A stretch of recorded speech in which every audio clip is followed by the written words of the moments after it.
Con nosotros ya está aquí don Isidoro Santana, quien es un amigo de muchos años de este programa y ha desfilado por aquí en distintos roles, como coordinador de participación ciudadana, como ministro de Economía, Planificación y Desarrollo, como experto en temas económicos, bueno, distintos roles. Y gracias por venir, don Isidoro. La situación económica del país es un poco difícil, dicen. Complicada, ¿no? Dicen que está complicada. ¿Cómo usted la ve? Bueno, lamentablemente, eso no es una cosa que a la gente le gusta escuchar, pero el próximo gobierno va a tomar el poder en medio de las condiciones peores que ningún gobierno haya tomado en la historia dominicana. Y posiblemente en la historia mundial no son muchos. Porque no, claro, primero tenemos una crisis sanitaria grave, muy grave. Y de ella fue que se derivó la crisis económica y social.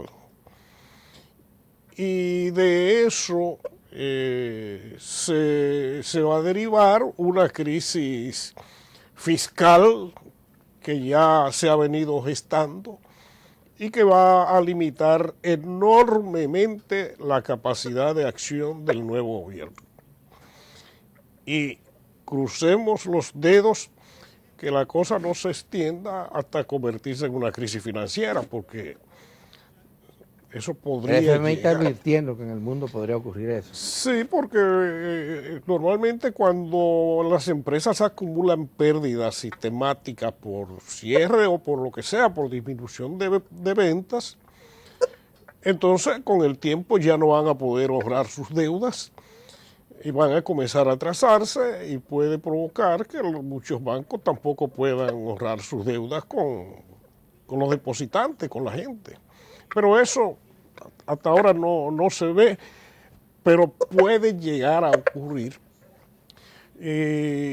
Sería ya la peor situación de todas, ¿no? Mientras tanto, tenemos que decir que el gobierno va a encontrar una situación difícil. Primero, ya de antemano sabíamos que la República Dominicana era un país con una deuda pública considerable.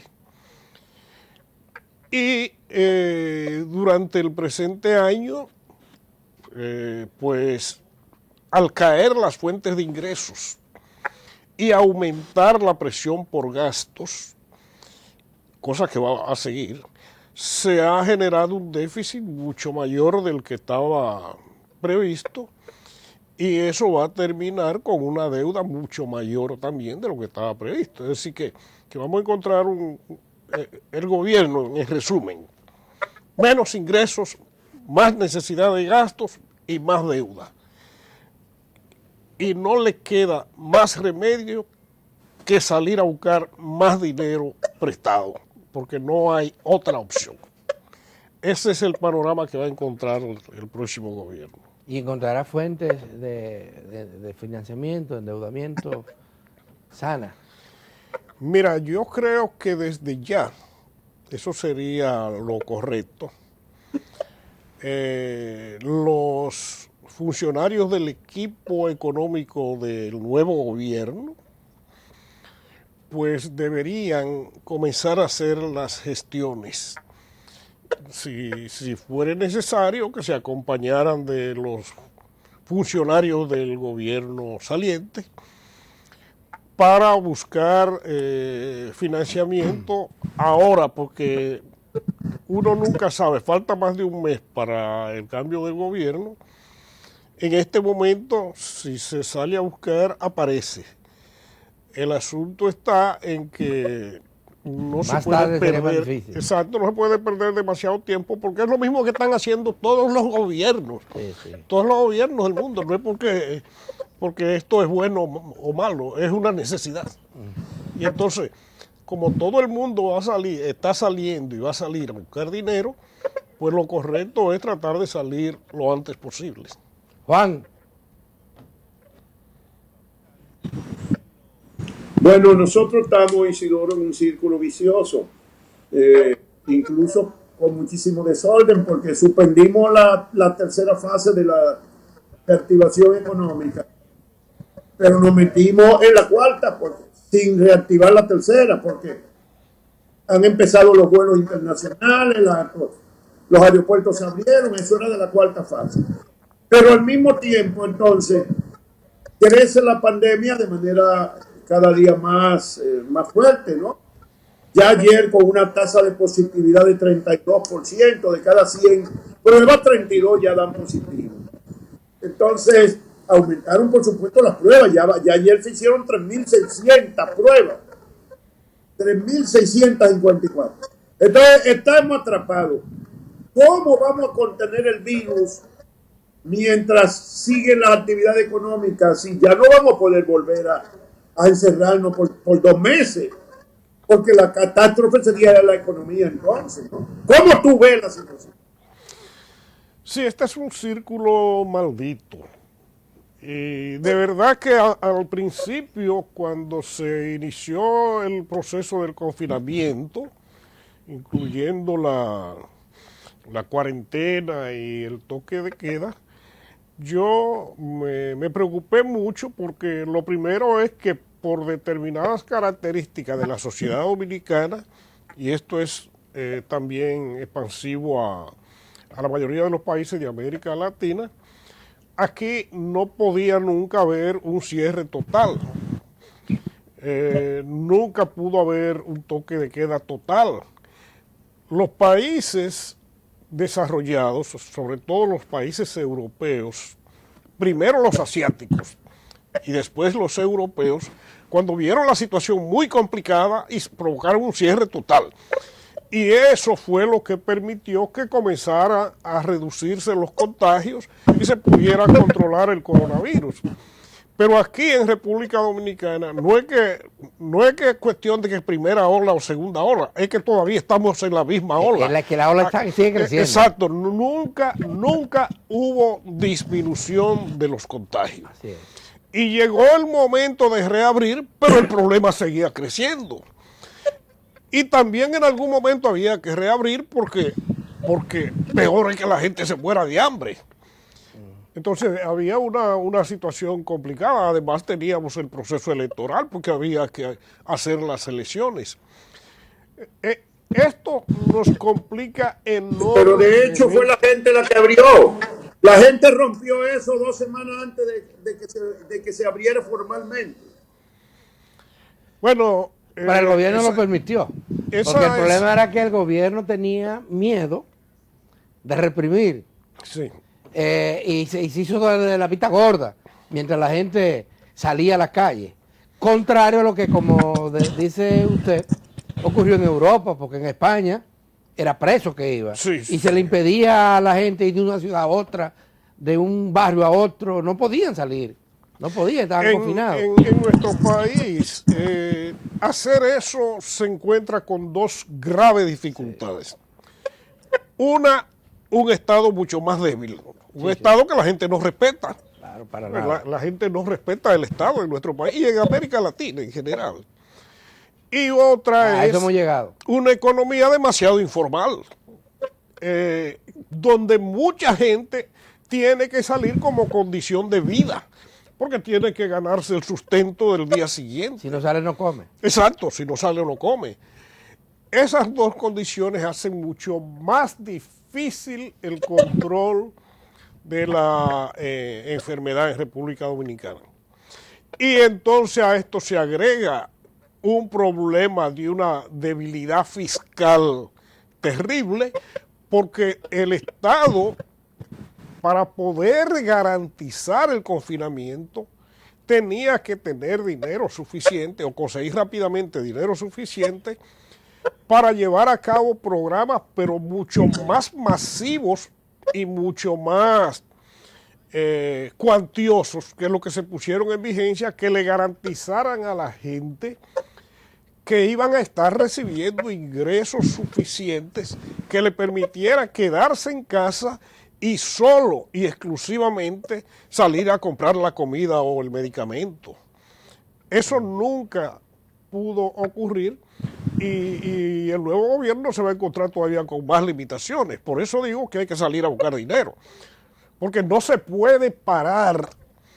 Por ejemplo, los programas tipo FASE o los programas de asistencia con todos los nombres que tengan, no solo no se pueden parar, sino que hay que ampliarlo, hay que profundizarlo. Y eso requiere recursos para el fisco. Ya. Bueno, la economía está semiabierta, podríamos decir, ¿verdad? Porque Sí. el comercio está funcionando, muchas empresas están operando, el turismo ha comenzado tímidamente a operar, los vuelos se están reanudando. ¿Seguirá esto paralelamente con el auge de la pandemia? ¿Podrá convivir esto con el auge de la pandemia? Yo creo que eso no es posible mientras no encuentren otros medios de combatirla, porque ahora el medio por excelencia es el alejamiento físico y eso obliga prácticamente al confinamiento. Si se encuentran otros remedios, entonces sí podría, ahí ya no habría mayores problemas, pero el problema es que no se han encontrado. Sí. Eh, Y el aislamiento de los contagiados o sospechosos, porque eso es que no lo hemos practicado aquí también.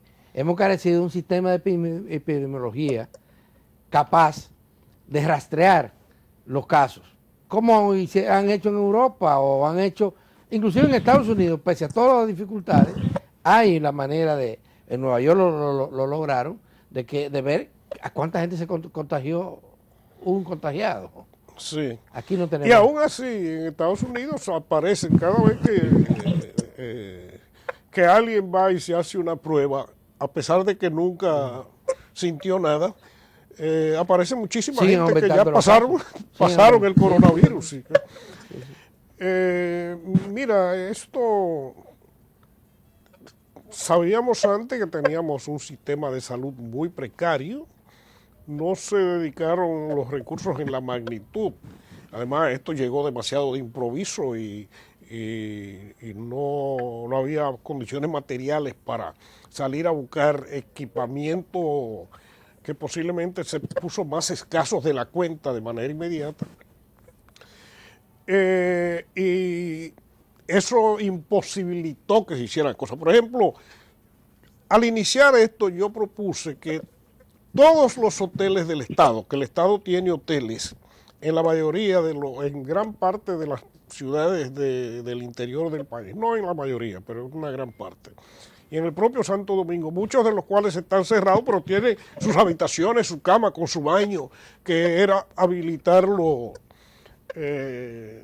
con relativa facilidad para utilizarlo con esos fines, de ir separando a los que se descubrieran contagiados, de irlos confinando en lugares separados, donde no... ¿No pusieran en peligro a otras personas? Sí, exacto, porque ahí es donde está la cosa. Eso no se hizo y a lo mejor haya que hacerlo. De hecho, Si esto sigue como va. hay gente en la Academia de Ciencias que está proponiendo que se abra el antiguo hotel Hispaniola, creo que es, y que lo utilicen para eso. Y así, por eso se puede hacer en muchísimos lugares. Y si no, porque eso se hizo en China, eso se hizo en Europa, arrendar hoteles privados, porque muchos de ellos no están siendo utilizados a plena capacidad. Bueno, están siendo utilizados a muy poca capacidad para ese tipo de cosas. Es decir, no es que el hecho de que los hospitales se hayan llenado, se estén llenando, es tampoco una catástrofe del otro mundo que no tenga solución. Sí. Bueno, ayer yo conversaba con un dueño de una ferretería y me dice que está vendiendo mucho más que antes de la pandemia y que ha consultado con otros comerciantes y le dicen lo mismo. ¿Cómo se puede explicar una situación así? Mira, yo tengo la impresión de que durante la época del confinamiento y donde estaba supuesto a que todos ese tipo de establecimientos estuvieran cerrados, había una cantidad enorme de ferreterías que estaban vendiendo por la puerta de atrás. Porque no nos olvidemos que el sector construcción es fundamentalmente un sector informal en la economía. Ese es uno de los sectores, junto con la agricultura y el comercio, de mayor informalidad. Y la gente siguió haciendo su reparacioncita aquí, su ampliacioncita por otro lado y comprando. Y esas ferreterías siguieron vendiendo, pero no tenían cómo reabastecerse porque los grandes establecimientos, las grandes fábricas sí estaban cerradas. Entonces después esos negocios han tenido que seguir, que entonces reabastecerse y probablemente sus propios clientes también. Y eso esté provocando que ahora estén vendiendo más de lo normal. Juan Bolívar. Adelante, Juan. Complicado este sistema, ¿no? Estaba también en participación ciudadana, Andrea Vuelto, después de haber renunciado, después de haber salido del ministerio. ¿Qué pasó con el conteo rápido de participación ciudadana? ¿Cuál fue el resultado? Mira, ya en el día de ayer, después que la Junta proclamó ganadores, Participación Ciudadana hizo públicos los resultados de su conteo rápido. No lo había hecho básicamente porque nunca lo hace antes de que la Junta proclame. Y Juan Bolívar, tú debes recordar esa historia. La primera vez que hicimos eso, había una campaña diciendo que lo que nos proponíamos era proclamar a Peña Gómez presidente, primero que la Junta Central Electoral. Y bueno, una campaña masiva, incluso encabezada por el doctor Vincho Castillo, hasta el propio cardenal López Rodríguez, pero muchos de los voceros del balaguerismo. Y eso provocó que la Junta Central Electoral prohibiera que Participación Ciudadana hiciera público el conteo, el resultado de su conteo rápido, antes de que ella proclamara. Y eso se ha mantenido así, a pesar de que aquellas circunstancias dejaron de existir, pero eso se ha mantenido. Yo creo que República Dominicana debe ser el único país donde está prohibido difundir resultados de los conteos rápidos. Pero bueno, se hizo. Ciertamente que por algunos problemas relacionados con, supongo que con la comunicación, eso habrá que evaluarlo, los observadores que estaban relatando se retrasaron mucho. Aparentemente el problema tuvo que ver con la forma como se hizo el escrutinio en la mayoría de los colegios electorales, que esperaron a computar todos los niveles de elección y al retrasarse mucho en el envío de los datos al centro de cómputo, el conteo dejó de ser conteo rápido porque se hizo también de manera relativamente tardía. Los resultados. Pero los resultados fueron aproximadamente los mismos que dio la Junta Central Electoral, con una pequeña diferencia. Y la diferencia es que Participación Ciudadana no pudo incorporar en el conteo los colegios del exterior. Porque la muestra es aleatoria y no... y hubo muchos lugares en que cayó el colegio en lugares donde no había observadores. Entonces, tuvimos que dejar fuera eso. Y yo no me recuerdo exactamente, pero para Luis Abinader dio poco menos de 52%, 51 y pico, pero estaba más o menos cerca de 52%. Para Gonzalo Castillo un 38 algo, Y bueno, los datos ya se van a estar difundiendo, están por ahí incluso en los medios. Isidoro, ahorita comentábamos Juan Bolívar y yo la propuesta que ha hecho la FINJUS para sanear el Congreso Nacional.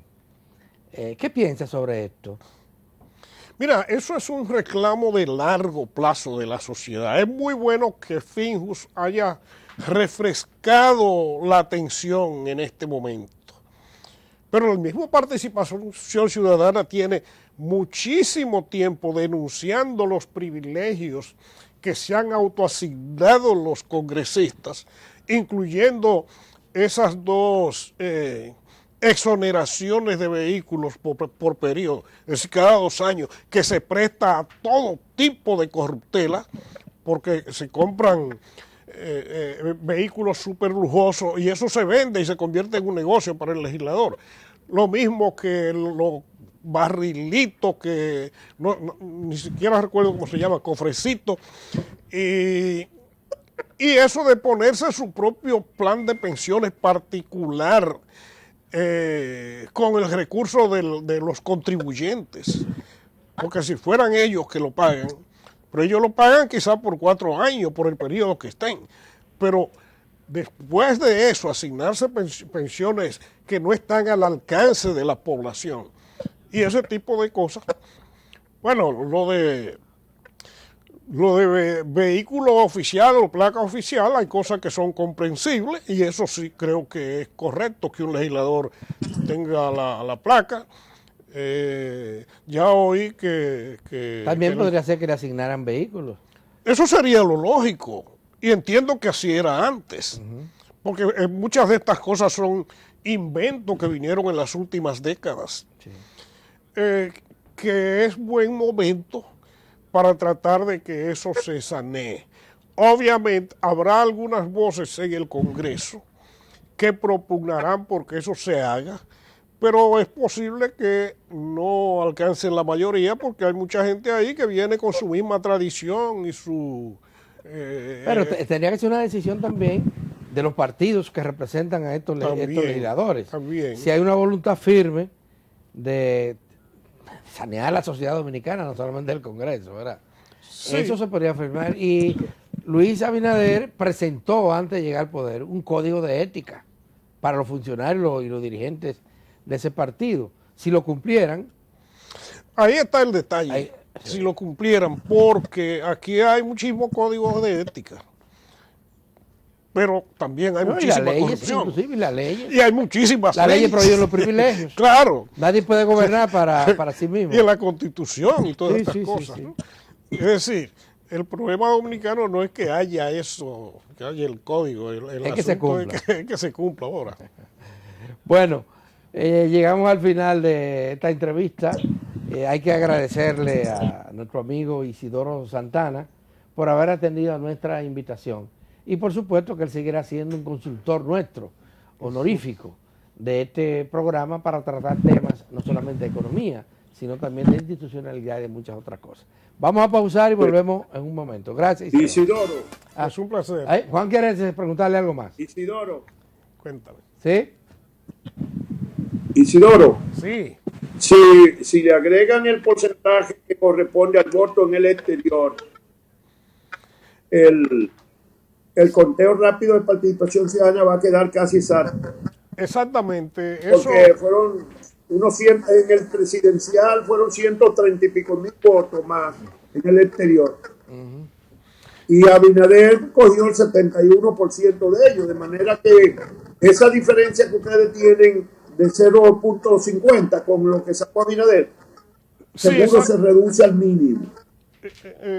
Yo creo que sí. Yo no he podido hacer el cálculo para ver si ciertamente con eso se cerraría la diferencia, porque entiendo que todavía la Junta no ha publicado o no conozco separadamente el resultado de la votación en el exterior, porque si eso se hace, entonces es muy factible. Sí está. Bueno, pues vamos a tratar de ver, pero es casi seguro. Sí, anoche yo lo estuve viendo. Está en el capítulo provincias, hay una como si fuera provincia que se llama exterior. Y ahí están todos los datos de las circunscripciones del exterior, que son 3, y la votación igual por partido. Ah, bueno, pues mira, eso es fácil. Es decir, fue 71 a 15 y 11.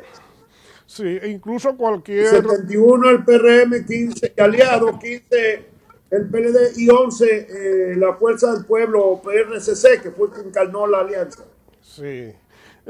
Incluso esto lo puede hacer cualquier televidente que nos esté viendo, tomar los datos de la Junta y sacar aparte la votación que tuvo lugar dentro del territorio nacional y calcular los porcentajes para ver si esos coinciden con lo del conteo rápido de participación ciudadana, y estamos seguros que es casi lo mismo. Pausamos.